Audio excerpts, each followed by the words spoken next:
This is a ninth episode and we don't have a theme song, so I'm singing this silly tune. Oh yeah! Welcome, dear listener, to the Minsk and Friends Speakeasy's 2021 New Year Spectacuganza. 2020. No, but we're celebrating the 2021 New Year, so it's like, Oh. or I guess, well, I just expected the 2020 is going to keep going until eternity.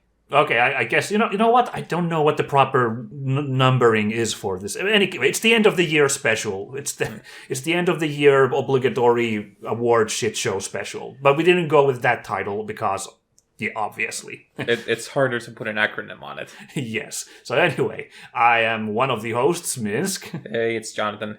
And indeed, we are doing the last episode of the Minsk and Friends Speakeasy for 2020, which means we are going to be doing a year in review type of thing. So this will be a little bit different from our usual fare. To go with that different from the usual, I thought we'd this time take care of the what's shaking part here at the beginning of the episode. Just take care of that real quickly. So what have you been up to lately? I have been mostly playing Assassin's Creed Valhalla and trying to survive with the fact that cinemas are again closed down. Oh yeah, it's a bit of a tragedy here at the end of the year. Well, tragedy and tragedy. It's sad, but unfortunately, here in Finland, we have had to take some more strict measures to cope with the ongoing situation. We're sorry to bring it up, I suppose, but it's an unavoidable reality of our current existence. For myself, we still got. I've got the Ace Attorney shaking back home on my channel, and what was the other game? Goddammit! Oh yeah, we're wrapping up East, the Oath in Felghana, so you guys can look forward to that wrapping up here at the end of the year. We started Atelier Verona. It's a really fun game. I've been enjoying playing it. I was a little hesitant because it's such a kind of a busy work game, so to speak. I was a little worried it might not land super well with the viewing public, but at least for myself, I've enjoyed recording it and playing it, except for the myriad failed recordings. I think I'm up to 4 sessions I've had to three sessions I had to re-record because I screwed up, and a fourth where I had managed to salvage the audio, but that's kind of been a bit of a damper there. Hopefully it doesn't bother you guys at home too much as you view the series. Well, now that we've taken care of the so-called, business, as it were, the little details, let's get on with it. So, we wanted to talk about what we thought were the best games of 2020. Seeing as we've spent the whole year reviewing them, it's nice to put a cap on the whole subject. And how this is going to be going down is we've both prepared a top 5 list of our own favorites. We haven't vetted these yet between each other. There will be a surprise for both of us, as it will be a surprise for you guys. So there might be some games there might be some overlap, but I think that'll be fun for us to talk about why we rank them at which spot. And myself, my list... for my criteria for making my own lists were that I only made it of games that I've actually personally played myself. We've talked about this in a previous episode, about getting impressions from watching Let's Plays and stuff. I've said that I think you can form some kind of opinion of a game from those. I think it's fair to say you can form some opinion just by watching a game secondhand. But I think for a best of the year list, I thought it'd be fair that I only take the games that I've played myself. I think for this case, it's a fair criteria. So in my list, it's not going to have some games I would recommend that I think I watched that were fantastic, like Resident Evil 3, Star Wars Squadrons, Amnesia Rebirth, Grand Blue Fantasy Versus. Those games look super good. I'd recommend them to any of you guys at home. I'm probably going to get some of those at some point. I didn't play them myself. They're not going to be on my list. Sad to say. All right. My other criteria was that I'm not going to have games here that were ported this year. Death Stranding's the big one, obviously. That was a really good game, but it's basically a 2019 game, so I'm actually leaving it out of my list. because then you get to like, there's all sorts of games that got updated ports this year. I'm like, do I add those or do I count them as the previous years? I don't know. But I just decided to just stick with new entries and one which came out of early access this year. But we'll get to that in a second. What did you have any kind of similar like things when you made your list?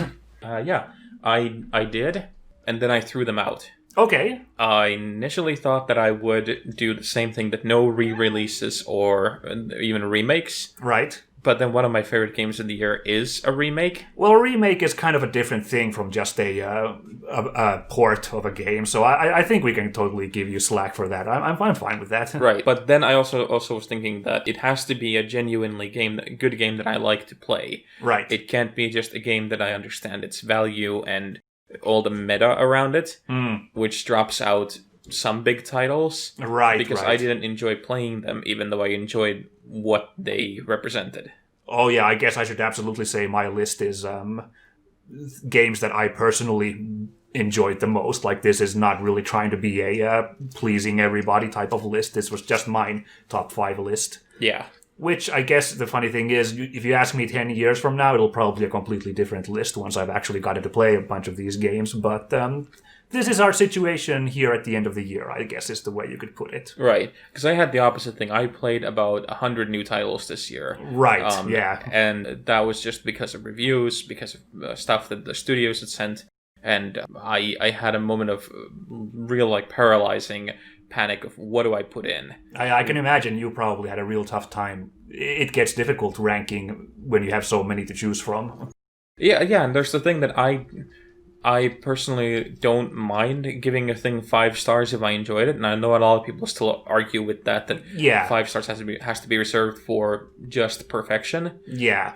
But I don't buy that. Like, 5 stars is if it's achieved everything that it's trying to achieve, it's a 5-star thing.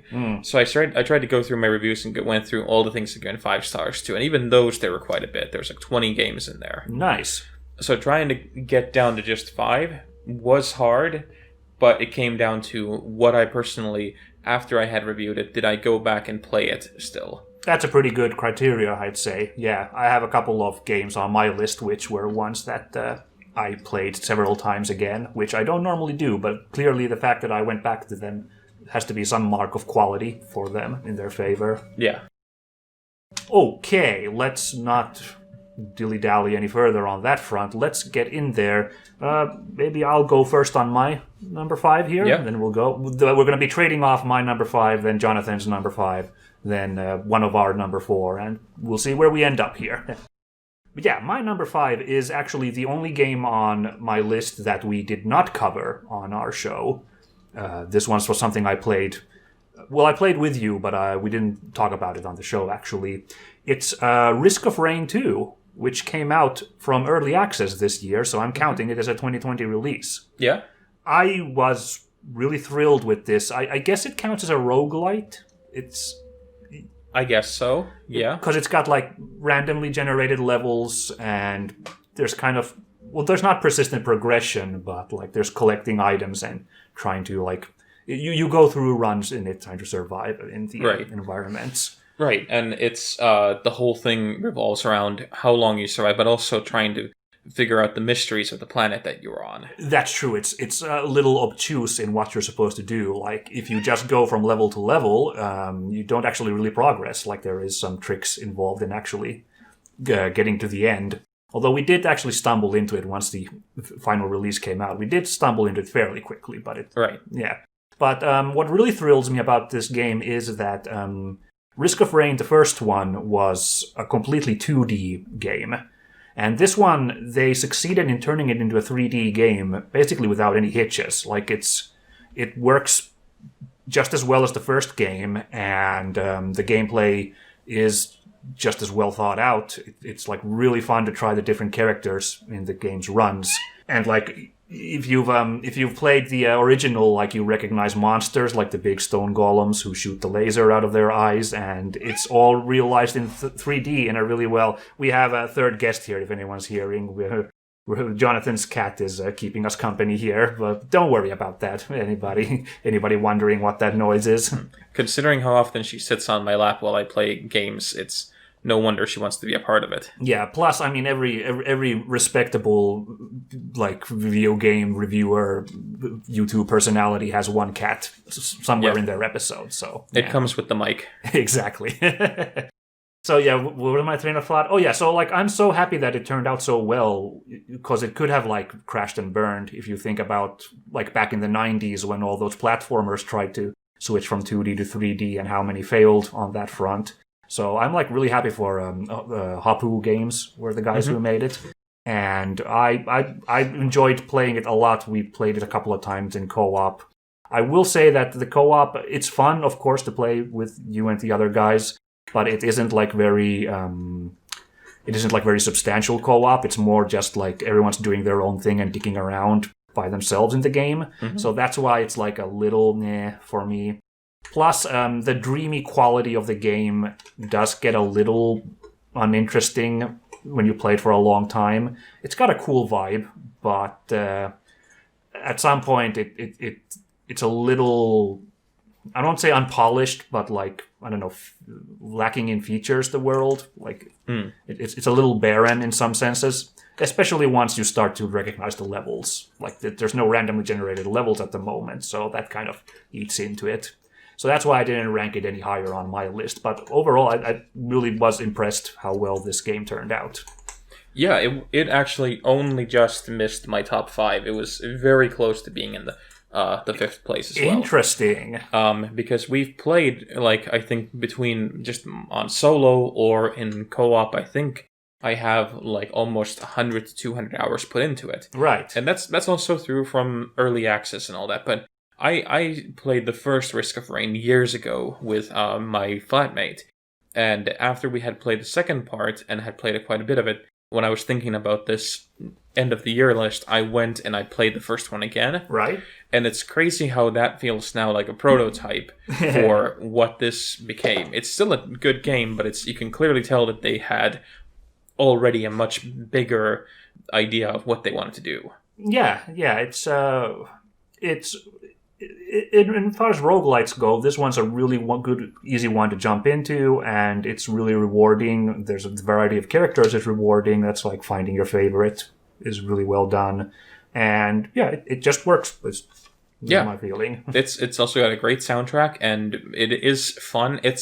I think it's more fun for me on the lower difficulties because it becomes kind of like a Zen-like thing of just min-maxing your character or creating something outrageous and just seeing how many waves of enemies you can defeat. Absolutely. The fact that you can stack your buffs is really funny, and there isn't really much of a limit to it. So, like, if you stack as many speed items as you can get, you can just go as the Flash from across one side of the map to the other. That's really amusing if you pull that off. Yeah, but I really do wish that instead of a Risk of Rain 3, that they would focus on creating some maps for this first, because this one could have a much longer life if they just did a couple of expansions for it. Or work on some kind of random generator seed thing into it, because like I said, that the maps are familiar now. There's less than 10, I think. Yeah. Or at least less than 10 regular maps. I don't know if there's something hidden in there, but, you know. Yeah, I mean, and they added a lot of content into it over time. Like, when we started playing it, there wasn't an end game, there wasn't an end boss or anything. It was just, you just played until you were killed. Yeah. Now there is an actual goal, I guess. Yeah. But it is obtuse, like you said. Yeah. Yeah, we triggered, like, end credits, and we got I think we got an Achievo for that, so, yeah. Yeah. But yeah, great game. I would agree on its position on the top 5. All right, very good, thank you. So, let's move over to you. Throw the ball to you. Mine is also an indie game. It is called Before We Leave by a New Zealand studio. I'm sorry, I nearly caused a cultural incident there. Oh my. Yeah, it's a New Zealand thing I think Flying Monkey Games. Right. And it is Balancing Monkey Games, sorry. Okay. And it is a game about creating a working society after some kind of cataclysmic event.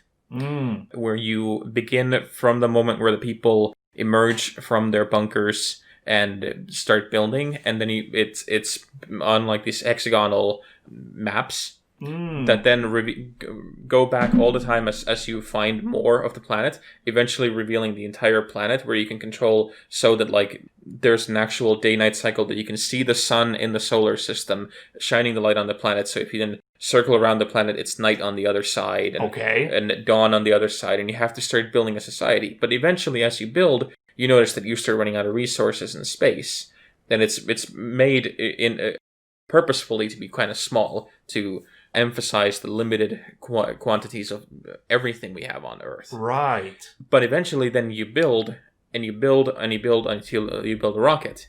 And eventually you leave. And not everyone can leave. Some are left behind. And then the others who leave, they go into the solar system, and they find another planet, and they begin again. And it's like a playable version of a Carl Sagan narration. Like you could easily put like really mellow music and Carl Sagan quotes playing in this background. It would fit perfectly. Right. I remember reading your review for that. Like the developer had really been thinking about the kind of I think it was supposed to be kind of like a critique of the civilization type games, which have like this more positive outlook of like growth of civilization and development, like a rose-colored one, if you want to be really like or at least it's not even, I don't think like even Civilization is intentionally colonialist. Yeah, it's just because it is a game. It has the thing that it's like you found a new tribe and you've made them a part of your civilization. And it's this one that doesn't. There's no combat in this, right? But it doesn't hide the fact that discovery itself is a violent action, right? That you show up somewhere and you make that area, which was untouched and had survived quite fine on its own being untouched, right? And you make it your own. And there is a case of like you start on this lush green fertile planet, and then by the time you leave, it's completely barren and empty. Yeah, I that's very interesting if it can actually evoke those feelings of this doesn't quite feel right what I'm doing. So yeah, and I went back and played it a bunch of times after I finished it, and after I spoke with the developer who had a passion project for him, and I just kept going a number of times into this thinking that I'll just have a quick playthrough, and then I would spend hours on just tinkering. And it's not hugely deep. The mechanics are solid, and I can see why there's been critique on it. It does feel shallow in places, but I think it's the emotional what you get out of it. It's so emotionally rewarding that I really loved it. I think it's a stellar first game for anybody. Right. And I really can't wait to see what they do next. Okay, yeah, that certainly sounds interesting. As a fan of Civilization and stuff, certainly a interest-piquing one. Yeah, and any game that makes you think about things like that, makes you ask big questions, even if it's just from yourself, I think that's it's an accomplishment that's worth applauding. Yeah, so good job to those whatever monkeys they were. Balancing monkeys, yes. Well done, guys. All right, well, do you want to lead in with the number 4? Okay, my number 4 is Assassin's Creed Valhalla. Ooh, exciting. And I think I talked about this last time, did I? I don't think so. I don't think we yet had anything to say. Maybe just like generally it's cool. Yeah, my relationship with Assassin's Creed games is really love and hate. I really liked the first Assassin's Creed. Right. I also like that, earlier this year I recorded the Let's Play of that. Yeah. Quite cool. Yeah, and I like it because it has a lot of issues with it. It is kind of slow, and the ending is kind of a mess. But I like that it takes the time to evoke a very specific feel about the world, and makes you feel that you're actually there. Yes, the historical tourism is pretty cool in that. Yeah, and then every other Assassin's Creed game after that, I've disliked to some degree. Okay. Some less and some more. Like Assassin's Creed 2, I wasn't enamored with because I felt that they had lost what made it special by adding too much stuff into it. Okay, that's interesting since the general opinion is that was an improved sequel on the previous one. I realize I am in the vast minority here, and most people will like the Assassin's Creed games way more than I do. Right. And I kind of liked Assassin's Creed Black Flag. That's a fan favorite whenever I read opinions, yeah. Yeah, but even that had the thing that it had it artificially they've artificially expanded the game by forcing you on these sea voyages, which were dull, just really boring. Okay. And it wasn't fun. The sea combat was not fun. But I remember that was the big thing when it came out, when the PlayStation 4 came out. That was one of the launch games that I got for it. And I really enjoyed it for a time, but I remember that between the sea missions and the story, I did not get into it as much as I could have. Right. But then now, and then like Odyssey was also, I'm a big fan of ancient mythology, and especially Greek mythology, and I felt that game had potential as well, but again, the same thing, everything was just ridiculously over-convoluted, and there was an emphasis on having to buy loot boxes to get EXP multipliers and stuff like that. Mm-hmm. I remember people critiquing that it is redonkulously huge, the map in that one. Yeah, and I don't think that I've railed against it before, that I don't think that you need to make a big map to make it interesting. Just have interesting content to do. Right, exactly. And so here comes Assassin's Creed Valhalla, which I have no expectations for. And within the first, I sit down thinking I'm going to play a couple of hours, I'm going to put some notes down, I'll see how I feel about it. And then 5 hours go by, and I'm still just wandering around, going like, what's around this corner, what's behind that hill? And it's in the first map of the game. There's 2 maps in it. There's Norway and there's Old England. Right. And both are pretty big. They're not as big as Odyssey or anything like that, but they are substantial. And both are different and distinct and have a lot to explore. The main character is interesting. The story about Vikings heading off onto another shore and, starting to rebuild lives there, while at the same time dealing with the fact that these are still violent conquerors who are showing up, forcefully taking land from others. That's what I'm most excited about this game, is because I love Viking stuff, and I'm super thrilled that there's been so many Viking-themed games in, like, the last decade. But they've all kind of done, like, fantasy Vikings. It's never been, like, real world, or very few games have had, like, real world, and it's usually been about just, like, this Norse-feeling fantasy world with, like, Norse themes that you're adventuring through. But this one's actually, they're willing to go into that side of history where the Vikings, actually did go and be raiders and pillagers. And I think you were saying that it does actually, like, it isn't like a rosy, like, man, the Vikings are cool. It does actually give some critique on this action that they're doing. It certainly likes its Vikings, and it is, like, it wants to talk about political things. It wants to talk about important and difficult subjects, but it wants to talk about them in the way Ubisoft talks about them. Yeah. So they're there, and you can get a lot out of it if you're interested in the subject. Like, they have insinuations and they have historical characters. Yeah. And there are moments where you're clearly intended to think as Eivor, the main character. You're intended to have a moment of reflection of, hang on, we might be the bad guys. Right. But it's Ubisoft, and they are not subtle, and they are not very... Let's just say that they're pretty blunt in what they try to say. Yeah, that's it always kind of is embarrassing to see how they try to spin their incredibly political games as something harmless fun. Nuance is kind of a lost art on them. Yeah.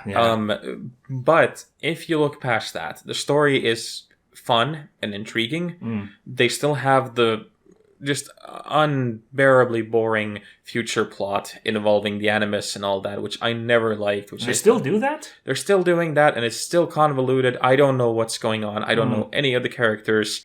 It's a pain, and I hate it every time they pull me out of the game. Right. I tried to be favorable to it when I played the first Assassin's Creed on my channel. Like, I was like, well, maybe there's, like, something you can get out of this framing device by, like, juxtaposing the Templar and the Assassin War in the present day versus their history. But, even in that first one, I was like, I would have been happy if this was just a historical piece completely set in the ancient Levant. I think it would make it a much more interesting game series if they had dropped the sci-fi thing entirely, and then down the road made one game that was entirely in modern day or near future that was still Assassin's Creed. Because then you would have had this kind of Cloud Atlas style traveling throughout the centuries thing. Now it just feels like a really hokey framing device in the sense of, like, well, what kind of shenanigans are we getting up to this time? Yeah, I get that. But I've been playing it for about 50 hours now. I was around 35 when I did my review. I had just finished the main campaign, and I've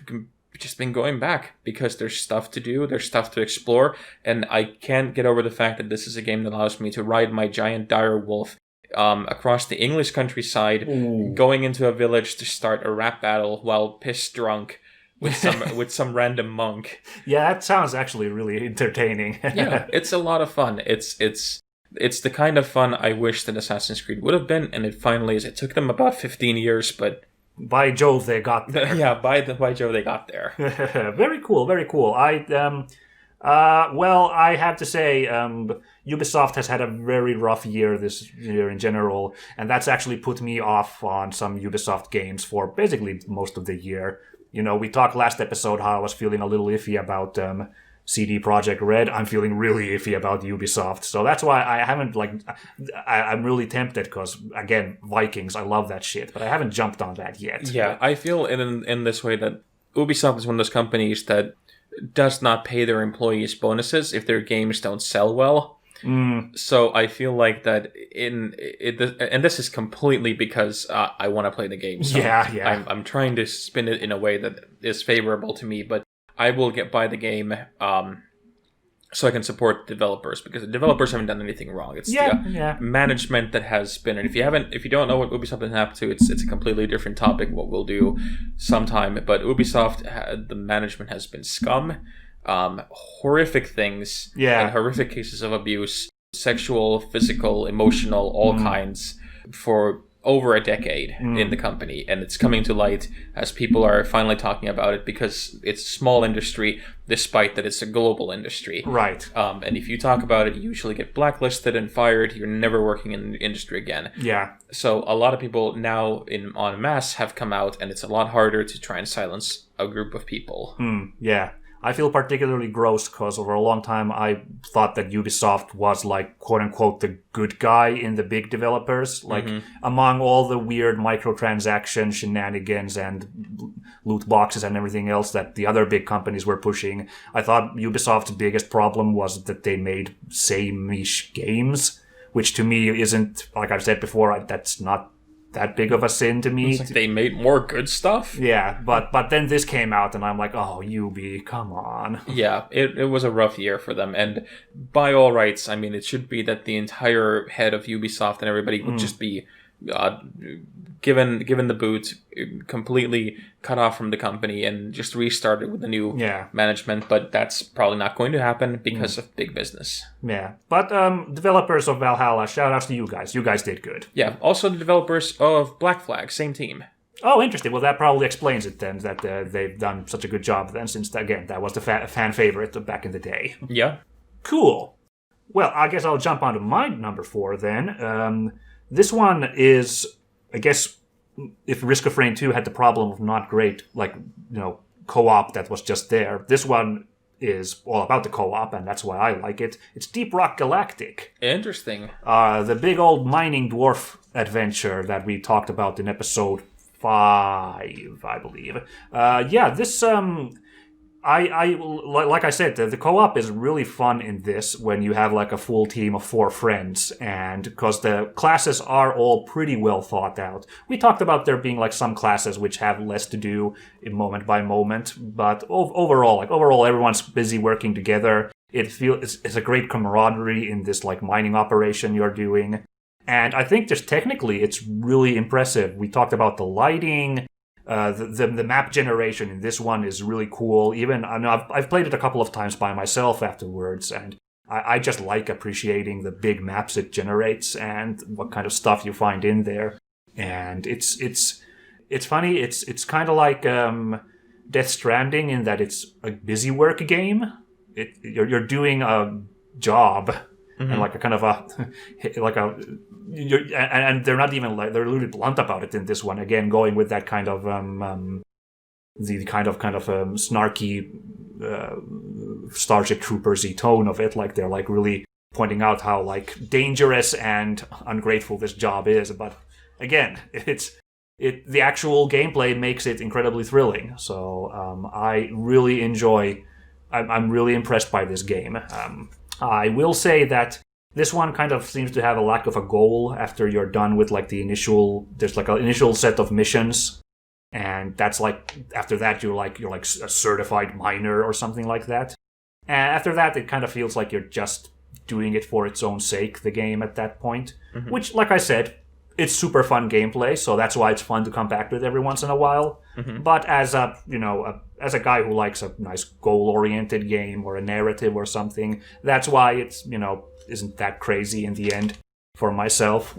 Interesting. I liked it. I don't think I liked it as much as you did. Yeah. I think my thing was that I never got into the multiplayer in the same sense. I think the pacing was a little bit slow for my taste. And like you said, that the fact that it is busy work. Yeah. And I just at some point had this moment of like, why am I working on my free time? Yeah, I get that. I totally get that. But if the gameplay clicks, that's like the big deciding factor. Yeah, but I did give it 4 stars in my review. I remember liking it that much, and I do like technically, like you said, it's faultless. Haha, faultless. Yeah, but I think also because there aren't that many 4-player games. And this year particularly, we've really spent a lot of time co-oping with 4 people. Yeah. And we've noticed, we've come really often to the, run into a wall that there just aren't any good co-op games out there. So anybody who goes and makes a co-op game like this that actually works, that has a feeling of like, hey, we are, we're friends on a mission, we're going to go do something we can't do in real life. That stuff, really, I applaud that. And it's not just a Left 4 Dead clone. I mean, there's lots of games that are Left 4 Dead clones, and I'm not saying they're bad, but they do a lot of the same things in that whole, survive against the wave to a certain point type of gameplay. This one it does have survive against the wave, but it has a lot more to it than just that. Yeah. So that's really cool, too. Yeah, it's got character. Yeah. Also, I do like dwarves, so maybe that's pushing me over. And space dwarves is like 2 really cool things put together. Space and dwarves. So how could you go wrong with that? Right. Yeah. I guess if we're on the topic of co-ops, game I'm looking at next year that's coming out is that Robin Hood game. Have you noticed about that? I have not, but I'm intrigued. It's like Hood Outlaws and something, and it's a PvVVE game where 2 competing teams are trying to do a heist in this Robin Hood setting. Oh, that sounds awesome. So yeah, it might crash and burn because there hasn't been a lot about it yet, just some concept trailers and stuff. But I do like the idea of doing a team stealth game where you're fighting against guards in the environment, and then there's another guy trying to do the heist as well. I think that sounds amazing. I like one of the best things that when we've been co-oping has been always when we're playing against other teams. Yes, because it's so much fun trying to see just how well we work together. Yeah. Trying to outsmart the other guys is very interesting. Yeah. That's why we've had I think we put 100 hours in Warzone by now. Yes. But yeah, that Hood Outlaws is gonna be. We'll have to keep an eye on that. That sounds at least great. Check it out. Yeah, I'd say. Yeah. Okay, well I'll jump to number 3 here. Then my number 3 is Streets of Rage 4. Okay, I have no idea about this game, so this is all yours. Yeah, well, we talked about this briefly in that big smorgasbord episode we had. I did have to put it here because I kept coming back to this game. It's such a small, simple game that I kind of felt weird putting this on my list, because it's like the if you just play the main campaign, it's a beat 'em up game that takes 4 or 5 hours, but it's the best realized beat 'em up game in ages. The gameplay has been so well polished, and the cartoony look of it is so well realized, and the soundtrack is so killer that it has been a joy. This is one of those rare games that I've enjoyed playing again and again. I played it, by myself when it first came out, and we did our review on it. And then immediately after that, I was I gotta play this for my channel. I mean, that's how quick I was. I was I want to play this for everybody. So immediately after that, I just recorded the Let's Play of the main story. And after that, it was like my brother was over with his kids, and they were like, "What should we play?" And I was like, "Hey kids, I got a great idea what we should play." I was just, let's play this co-op because this game's awesome. Like I was already just chomping to play it again. And around the summer, my friend was like, "I got nothing to do this weekend. Want to come play Streets of Rage?" And I was like, "Heck yeah!" So I can't deny how well this game got its hooks into me. It's and for a genre that I'm like not super into, like beat 'em ups have been kind of intimidating for me. This is fantastic. This game, I'm so thrilled by it. I will say that because it's so short, that's why I didn't put it any higher in the list, because it's still, we're talking in like, just like I've only played it like maybe 10 hours altogether, 10 like 12, something like that, and because I'm not that like excited to like chase the high score, so I haven't like played it on arcade mode, or I haven't played it on the higher difficulties or anything.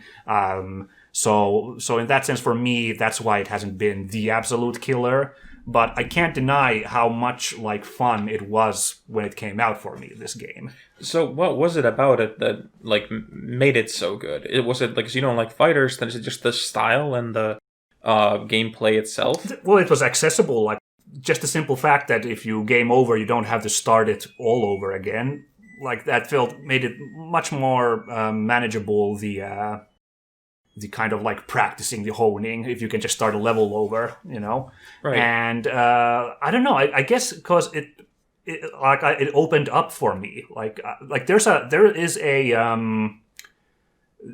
is a method to beat 'em ups. The same way there's for like fighting games, there is like a skill barrier to beat 'em ups, and like, you know, actually understanding what you're doing to succeed. Mm-hmm. That's why old beat 'em ups are so hard, because you know, the first level's made to be easy, so you like play through it. But after that, it like actually challenges your like skill mastery. Mm-hmm. And I don't know what it is about this game, but it like really opens it's like easy to access what the game wants you to do. And like it feels like you actually are like figuring out like how to proceed in it, and it challenges you with like new enemies like every couple of levels that like, you know, you require new approaches to them. But even like that feels great to figure out how to proceed with them as well. And it felt that there like, if I had to say what's the dullest level in that, I can't like think one off the top of my head. It just like was a very smooth all throughout the whole game. Is there co-op? Yes, there absolutely is. 2 to 4 player. I guess we'll have to try that then out. Yeah, I'm game for another round of that game. All right. Definitely. So, but yeah, that was I'd say that's my surprise on this list. Like, even among the ones I've already mentioned, Streets of Rage 4 getting on the list was kind of crazy for me. Have you got anything interesting for number 3? Ghost of Tsushima. Nice. Oh, yeah, of course. And it's funny because after having spent most of the year and most of the podcast complaining about open world games, I have 2 open world games in my top 5. And it's just because both of these do the one thing well, which is that they have a limited map.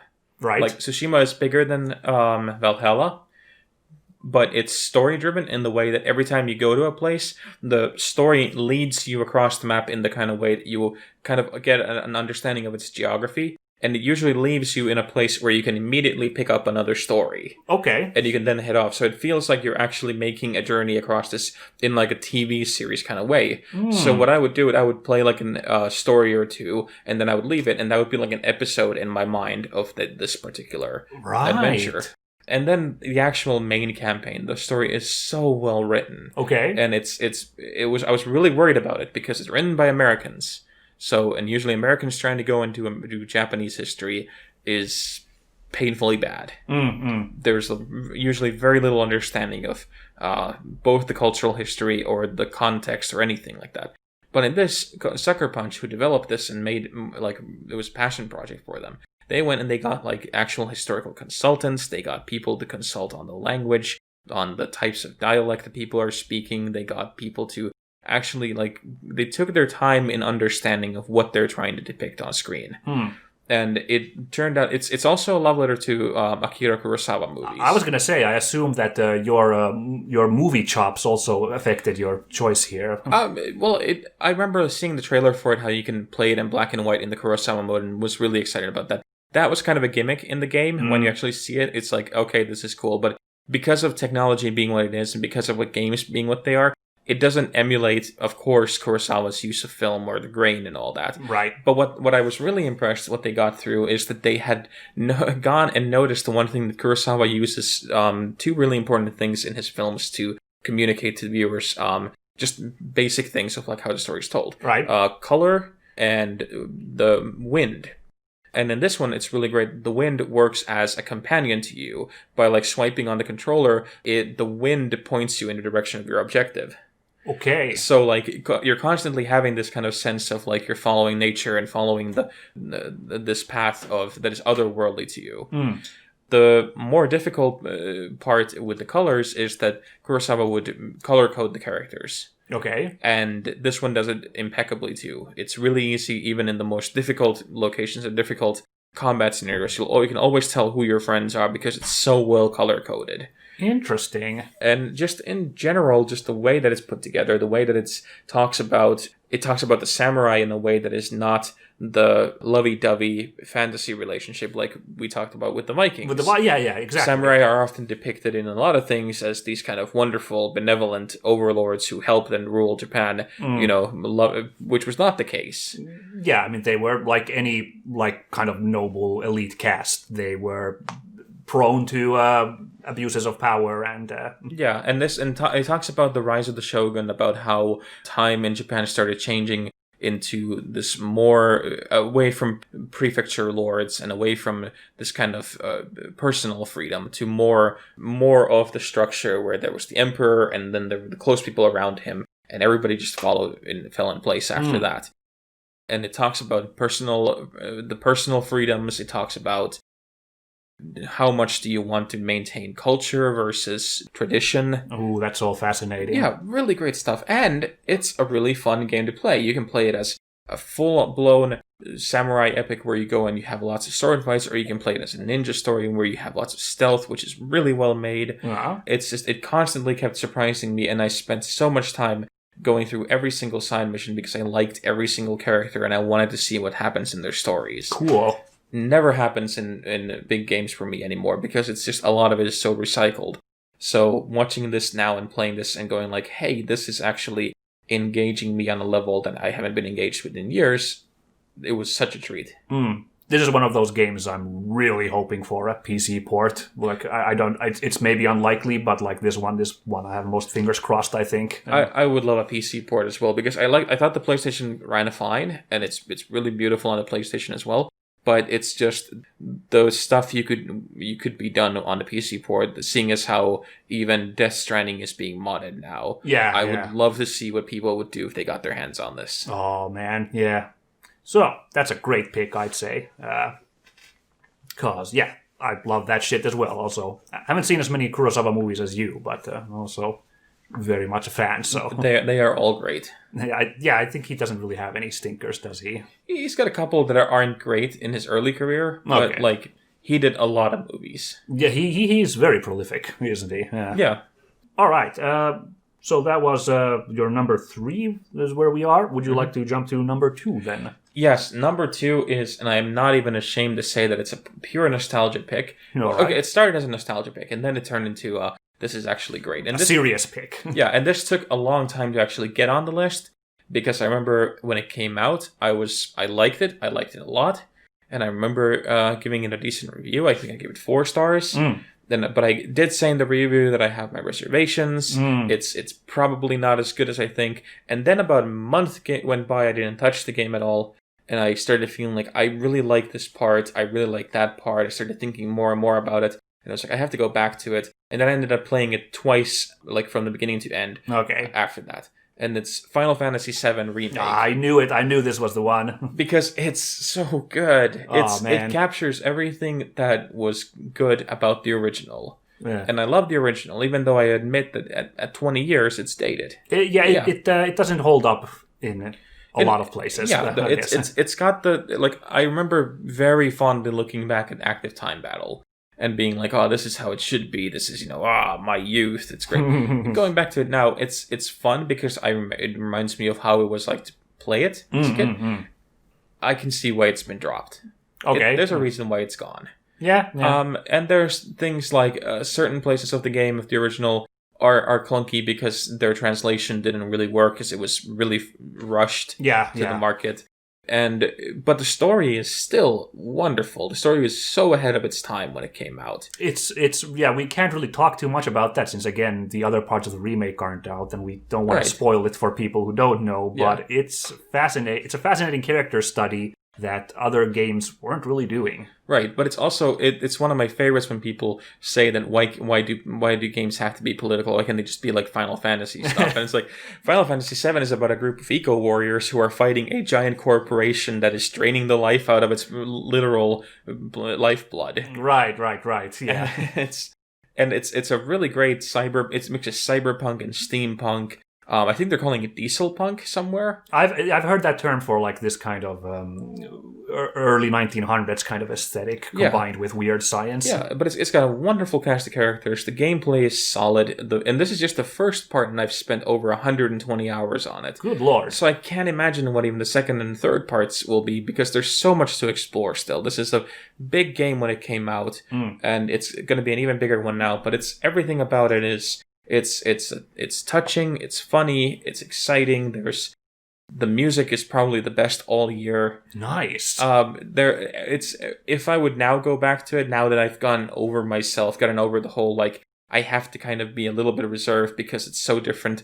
And in places it is so different from. And it's not a remake particularly. I wish they would have just said that this is a sequel because it is. Okay. In many ways. It does a lot with its narrative that is really daring and is really trying to make people talk about why do we like stories in the first place and how they fit into a larger context. Fascinating, because that's something that not even the original doesn't delve into that. No, and this one uses the original as a stepping point and goes here's everything you loved about the original, but we're going to go and explore what those parts are and how those parts fit into the larger narrative and what would happen if certain parts never had happened. Right. And it's fascinating. It's really daring and it's really good. And I can't wait for the second one to come out. And we have no idea when that's going to happen. No idea. This took over 10 years to arrive. They teased it back in 2011. Yeah. And it just came out this year. And who knows when the second part will come out, but I will be there day one when it does. And I will definitely be excited for it. Yeah, I take back I take back what I just said about Ghost of Tsushima. This is the one I want a PC port the most of. But this one is coming next summer. Yeah, is it already official now? They said that it would be a year after the original release. All right, yeah. Well, there you go. Well, still, I think I'll jump on this before Ghost of Tsushima, assuming that if they were to come out at the same time, I'd jump on this one. Oh yeah, first. Definitely. Just because again, the nostalgia in me, of course, wins out. Can I express one really fanboyish concern about the coming parts? Okay. Not they're gonna ruin it, but just a concern is. Okay. I'm worried where they're gonna cut the next part off at a meaningful spot.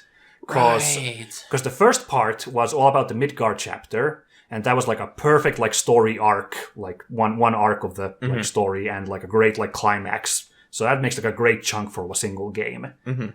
From Midgard onwards, it takes a long time, in my opinion, for there to be as good of a point to cut it off. I would say the next one would maybe one would be when you're crossing the boat to the other continent. But in the original game, that's such a short part of the game from Midgard to that boat. Yeah, I would say that they should just be bold about it and make the second part really big and end it right where Disc 2 ends. Or Disc 1 ends, I think. Yeah, okay, so that would be... City of Ancients. City of the Ancients. Yeah, that's what my other concern is. That's really far away in the game. But I really think that would be... unless they're trying to pull the thing they're going to make a lot of episodes. Which, frankly, I don't see it happening because it takes so long to develop them. I would rather that they would do... maybe a trilogy. That would feel the most natural. Shenmue 3 came out this year, and it kind of upset a lot of fans because he still didn't finish the plot, Yu Suzuki. He was still now you're going to wait for Shenmue 4 to find out how the plot continues, concludes, who knows? But like this game that people waited for 20 years and it's like still not done. Right. I think it's reasonable that some people were rankled by that. Yeah, so I would rather they make 3 parts, there's 3 discs, make 3 games. This one was a perfect thing. And then the second one, because even there's a lot of stuff that happens there in the first disc, there's also a lot of things that could be cut, and I know fans will probably be upset about that, but like, we don't really need the story to go into Wu-Tai with Yuffie. No, that's actually that is a critique now that people, years later can be more, level-headed. The critique is that once you get to the Western continent, the pacing really drops in the original game because it's one character side story after another, just knocking them off, and they don't connect super well to the main plot. I like Yuffie, I like the implication, and this game actually really heavily leans on the fact that there's a war brewing with Wu-Tai and the rest of the world, and that it's clearly made to be this implications between America and Japan. Right. And it's again, more of the stuff that was not in the original that is much more mature and much more nuanced now. I think if they do Wu-Tai, I hope that they do, and they do it well. But it could be streamlined getting there. There's a lot of things there. There's the whole going to the Condor, Fort Condor. Yeah, that's super unnecessary. Yeah. Well, I don't know, super unnecessary, but it's very, very marginal to everything else in the game. Right. There's a lot of great fun things that were fun and wonderful that added a lot of things that I remember fondly when I was a kid. They don't need them probably in this. Yeah. But if they do, they could be streamlined. But then at the same time, just make it into one big game. Ended on the cliffhanger at City of Ancients, which I would argue that is gaming equivalent cliffhanger of the ending to the Two Towers in book form. Right, yeah. That it's a major thing that I think fans would salivate and go crazy for if they even ended it on the same cue that the game ends. Yeah. Or the disc ends. Yeah, exactly. Yeah, I think that would be perfect. Yeah, well, I'm sure they're thinking about this at Square, so that's why I'm saying I'm not freaking out over the matter, but I think it's a real concern, and I hope they get a good solution to that. Yeah. All right, well, let's move on to my number 2. Is a game number 3 actually. It's Wasteland 3. I had to sneak this up because as I've been playing it more and more, I've just been more and more impressed by this game. I'm still not through with it, but I've been more and more happily surprised by it. I will say it's gameplay-wise the loosest of all the games in my top 5. But I kind of feel like the original Fallouts weren't that amazing gameplay-wise either. It was more about the kind of mood of being in that world and just interacting with all the stuff, all the encounters and the kind of story building there. And I think Wasteland 3 is it's an amazing successor to that legacy, which is why I'm willing to put this on my number 2. Since we recorded our episode, I now got to the Reagan part of the game that you alluded to, and I was amazed by their sheer audacity of presenting this insane AI Reagan. But the little details even that they nail so good, there's this whole Max Headroom vibe with the Reagan AI, the way it's presented, which is real peak 80s that Reagan kind of emblemizes. Right. And it's so funny to me that they really kind of knew exactly how to present that whole situation. And it's so dark and macabre, the cult and its interaction with the rest of the world. Coupled with despite how funny it is at the moments like that, it is quite heavy with presenting this post-apocalyptic world. It is it's rough at times in that, but rough in an engaging way.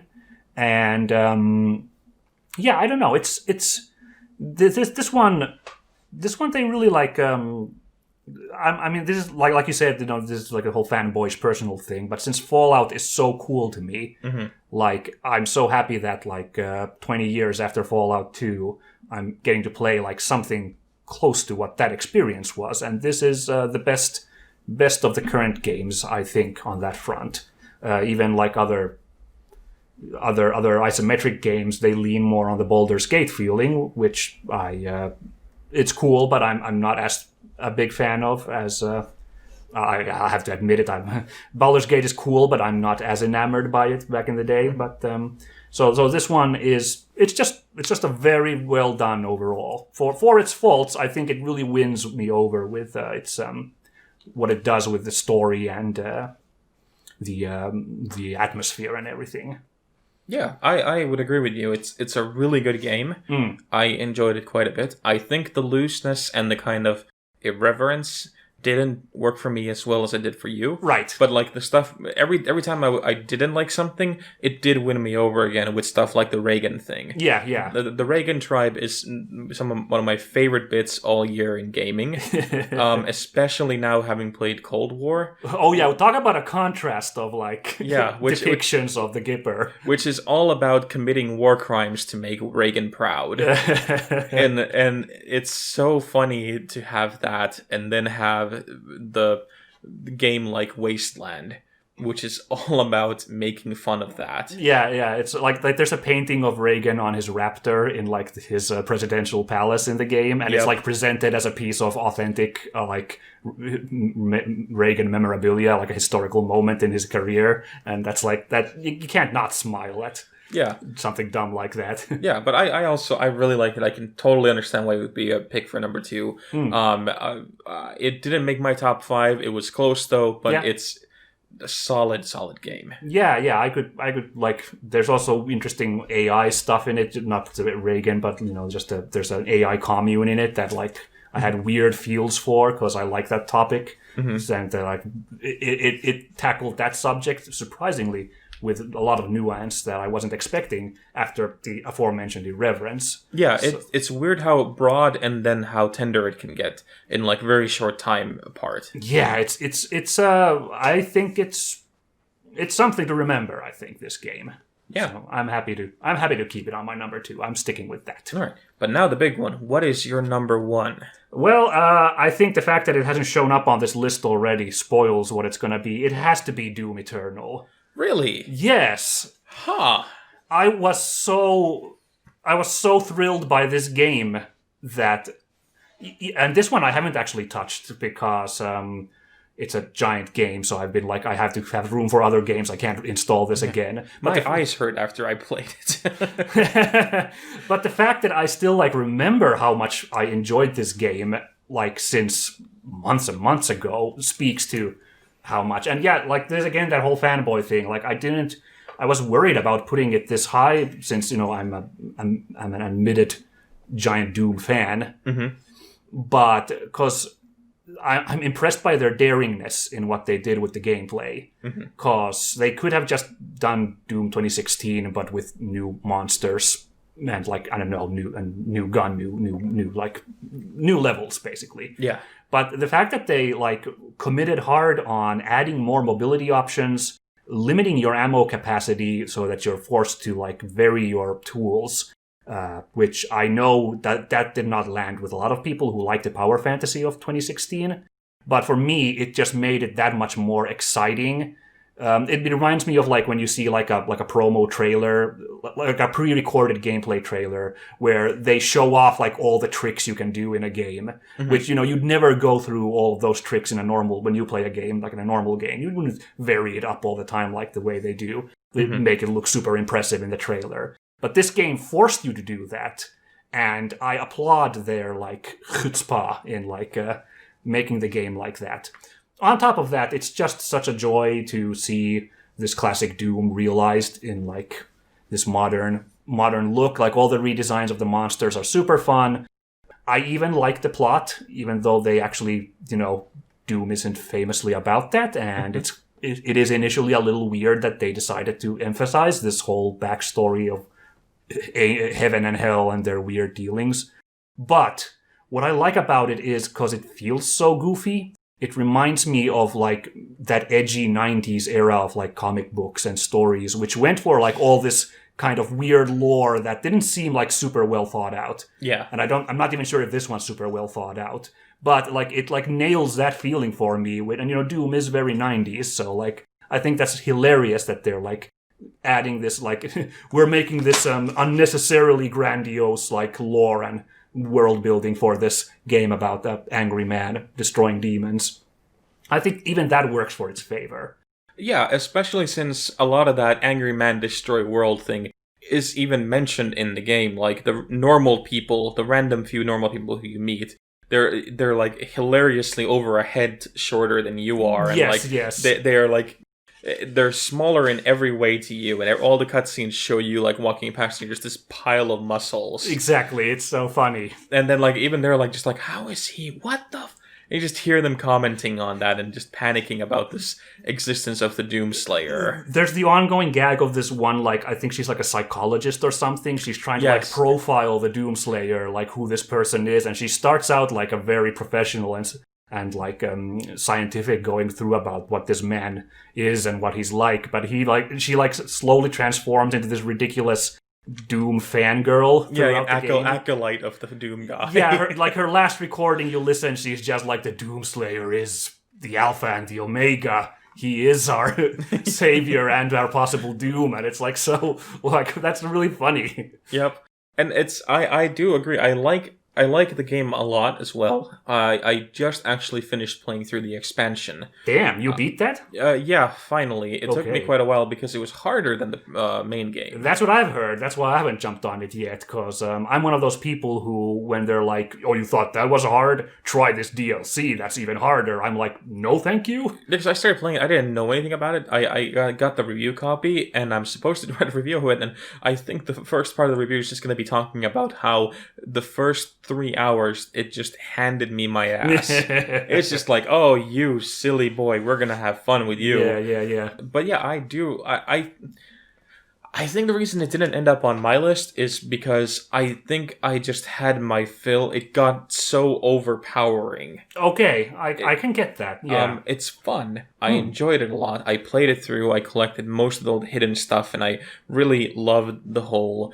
There's the one level where you go to like essentially King Arthur's court full of Doom guys. Yes. And it's just the whole knighthood of Doomslayers that killed me. Absolutely just slayed me with how silly it is. and I loved it to bits. Yeah. And I love the fact that like you go from that to punching angels in the face. Yes, indeed. That boss wasn't the best one in the game, but again, conceptually super, super funny. Yeah, and there's so much, like, I love how fluid it is. I love the animations and all that. Exactly. And I think it's just that at some point after 20 hours of that, my brain just went, I'm done.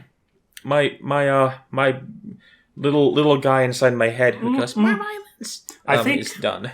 I think this is actually a problem with the series in general, because I had the same reaction when I played Alien Vendetta recently. Mm-hmm. So just preface people who don't watch my channel. Every time Doom's birthday comes around on December 10th, I do a retrospective of a classic Doom fan-made level pack from 20 years ago. And in preparation, because I've never played Alien Vendetta, which is considered like maybe the best one, or like at least in like it's always in like the favorites of people, and it's going to be coming up in a couple of years. Like I have to play it in a couple of years. I decided to like play it this year, and I had the same exact reaction, even though it stunned me with how impressive it indeed was, this 20-year-old map pack for Doom. It's the unending intensity of it over 30 levels ate at me, so that the last 8 or so levels, I was like, okay, I get it. So many monsters, so much intensity. Just I want to end it already. Yeah, and it's what you never expect to happen, and then when it does happen, it's such a surprise. Is that there can be too much of a good thing. Yeah, I get that.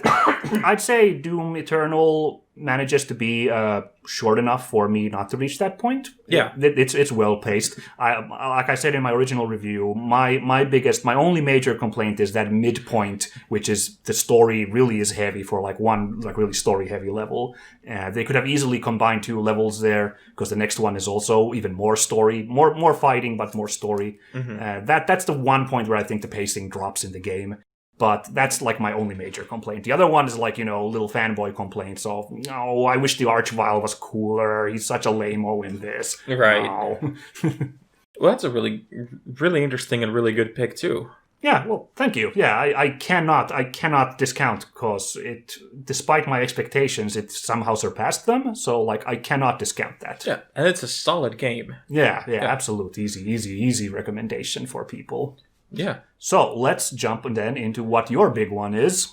Well, surprisingly, my selection continues in theme from Doom. All right, let's go. But it's a complete, like, if Doom was a $100 million game, because it's expensive and it's big. Oh, I know what this is going to be. This is like a small $10 million game. Right. And this one came out of nowhere. It came out of early access finally this year. It had a full release in, I think, August. And I got it because I loved the developer's previous games. Mm-hmm. And I was just like, I'll give it a try. And then I did nothing for a month. But play this one game. Obsessed over it. And I've kept obsessing over it. And when I'm not playing it, I think about it. And I keep thinking about how well it's written, how good the characters are. And that game is called Hades. Right on. And this is also it could be called a roguelite. That's how I see it described by everybody, yeah. Yeah. You play as the son of Hades, and you set out to leave the house of Hades to make your long journey back onto Earth to search for your mom, who has been missing all your life. Yeah. And you're surrounded by all the mythic characters of ancient Greek lore, and then you also have all the gods from Olympus, who hear that, hey, the son of Hades is making a break for it, and we should go and cause trouble and help him out. So you're in the middle of this kind of family feud. But it's told in this kind of like fake anime style, almost a little bit. Okay. But it's got a really engaging and involving story of your character, like, essentially growing up as he realizes that a lot of the things he took for granted in his life of privilege are not what they seem. There's a lot of talk about, like, you meet on your way, like, Achilles is your mentor in the House of Hades, having been banished there after having died in Troy. Fascinating. And he has, like, his own regrets in life, and his lover, for example, Patroclus, which all the other stories always try and hide the fact that they were lovers. This one is just full on, flat out says that, yeah, my lover Patroclus is dead, and he's somewhere in the underworld. Oh, that's really cool. And then you can, like, during your travels, you can meet all these people. You meet Sisyphus, who's still pushing the boulder up there. You meet Eurydice and Orpheus, and you get to be involved in their story as years and years, like centuries have passed, and they're still apart from one another. Fascinating. And it's a great action game, because much of the action is you going through these different parts of Hades, going and climbing the underworld until you reach the gates of Olympus itself. And it's built into levels, and you have to fight bosses. If you die, you're sent back directly into the House of Hades, where you come out of the river Styx, and your dad is there at this kind of front gate. He's writing down who's coming in, and he's like, oh, you're back. He's like, told you would fail. And it makes it really funny, because it makes the House of Hades operate like a bureaucratic office. And it's like a Terry Gilliam Brazil vibe to it. But then every time you die, it doesn't feel like that it doesn't feel aggravating. Because even when you die, you learn something on that trip, you gain skills, you gain experience, you find items, and then you bring back the items. It's like, hey, I found this in the wild, you have new characters to interact with, you get new parts of story. And so every time you fail, you learn something and you gain something, and it makes a progression in failing, which is really hard to do. Yeah. That's I think that's what, like, a lot of roguelites, that's what kind of makes people turn off from them, apart from just the proliferation of the genre, but also just that feeling of back to square one. Right. And this one makes it so that, like, it is constantly a joy to go out for a new run, and it has the thing that it would take me about anywhere from 30 minutes to 3 hours for one run. And even if I had done a 3-hour run, I would still take a quick break and then go once more. Let's see how far I can go with this one now. And every part of it is so polished, so well done. The soundtrack is kicks ass. The way that it's presented is consistently interesting. And I don't know where it came from, but it showed up and it just completely stole my heart, and it's easily the best game I've played all year. That's really cool to hear, and I think it's Supergiant Games are the guys. Yeah. They have some hits and misses, but like Bastion was one of the best games ever as well. Like Bastion really was super cool. Yes, Bastion is insane. So it's really cool to see them at the top of their form with this game, and again, this is one's also on my short list of stuff I am interested in getting myself. So. Yeah, and this is on like almost every console because it's such an easy, not an easy game, but it's not a power intensive game. Right. I mean, it's simple in like its presentation and isometric scrolling adventure game. Yeah. I would say our previous, I think both of our favorite roguelite before this, our previous has been Dead Cells. Yes. So how would you compare this to Dead Cells?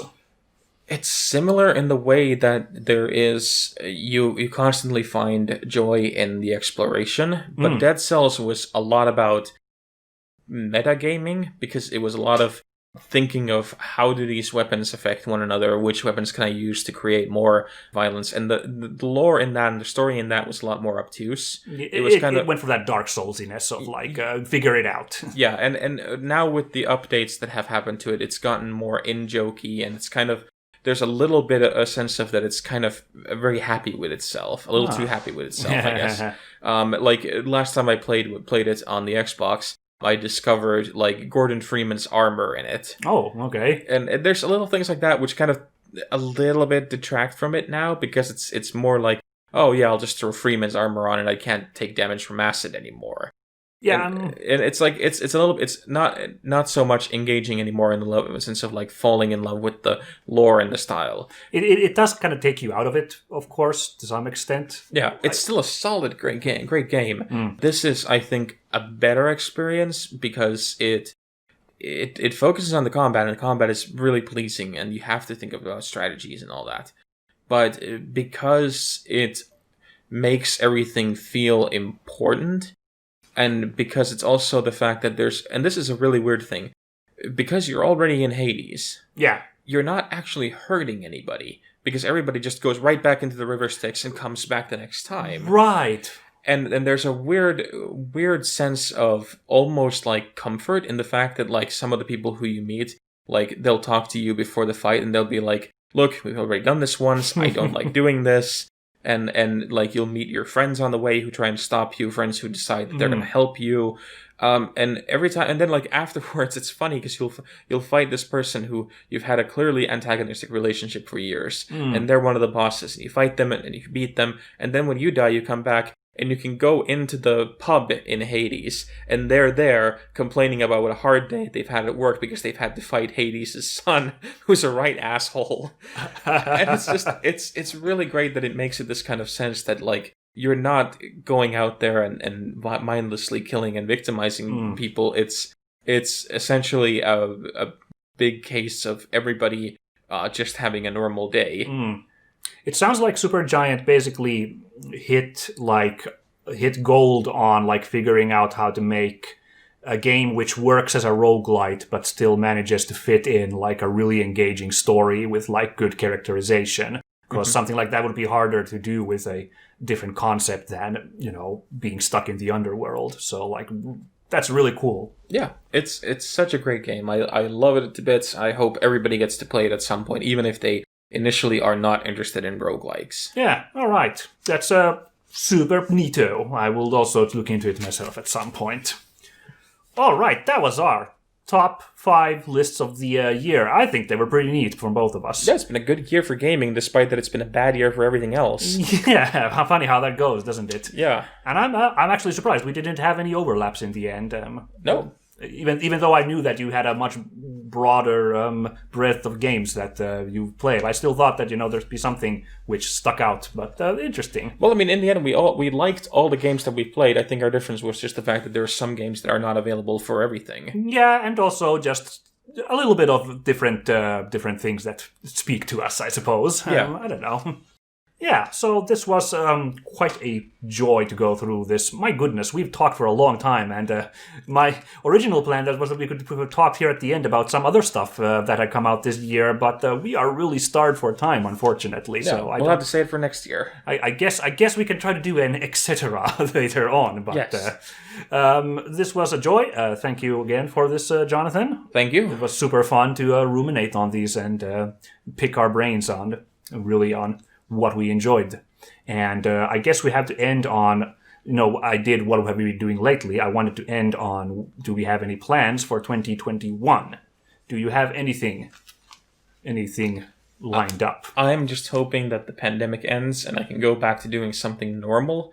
I haven't been able to do any of my normal stuff for a year. Wouldn't that be nice? Yeah. I think it would just be nice to go properly to the movies without having to worry about extra safety or the fact that there would be even movie showings. Yes, that has been unfortunate.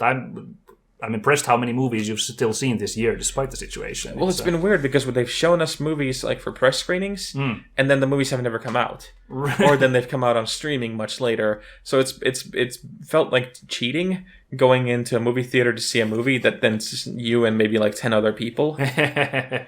But yeah, no, it's been interesting. I hope next year I'm hoping to elaborate more. And I really, because I'm impressed constantly that you managed to churn out video content. Right. That is really good video content too. Oh, so thank you. I'm hoping to try and do something like that myself, and I'm just trying to find the time. Oh, isn't that the eternal conundrum itself? Yes, I Right. know your feeling. But it would be fun to try and stream something, because we do play a lot of games that are stream worthy. Yeah, And we play a lot of stuff together as well, and it would be fun to try and stream something. We just got to figure out how, when, and what. Exactly, yeah.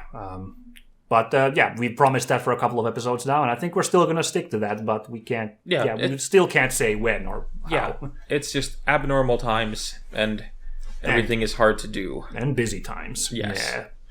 But we're nearing the end of the year. There's going to be some well-earned holiday time, hopefully. Yeah. I have some time to catch my breath on coming up. I'm happy to say. Same. A couple of weeks coming up that'll be just nice to rest. But right on. Until then, we'll see what happens next year. Yeah, guess that's the plan, eh? All right. Well, everybody, I hope you all have a safe new year, and I hope you'll tune in for our next episode as well, because we will continue this next year, so look forward to it. Yeah.